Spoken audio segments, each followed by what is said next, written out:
አብዛኞቻችሁ የተለያዩ የኤአይ ቱሎችን ስትጠቀሙ እንግዲህ መልሳችሁ እንዳጠያየቃችሁ ነው ታውቃላችሁ።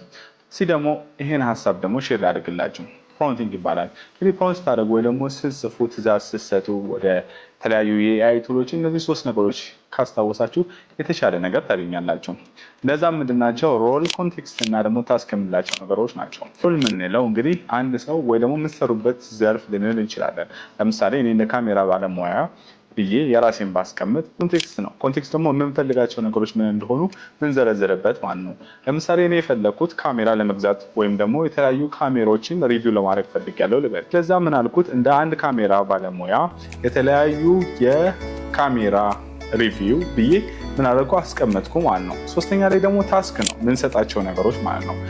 ምን ማለት ነው? ለምሳሌ ታስክ ምንለው የምፈልጋቸው ኮንተንት የሳምንት የ15 ቀን ሊሆን ይችላል፣ የቲክቶክ ወይ ደግሞ የተለያዩ የሶሻል ሚዲያ ፕላትፎርሞች። ስለዛ ኦኬ 5 ስጠኝ ወይ ደግሞ 10 ኮንተንት ስጠኝ አልኩት ማለት ነው። ስለዛ እንደ አንድ ካሜራ ባለሙያ የተለያዩ የሶኒ ወይ ደግሞ የተለያዩ ካሜራዎችን ሪቪው እንዳደርግ ምን አድርግ 5 ኮንተንቶችን ስጠኝ ብዬ ጠየቅኩት ማለት ነው።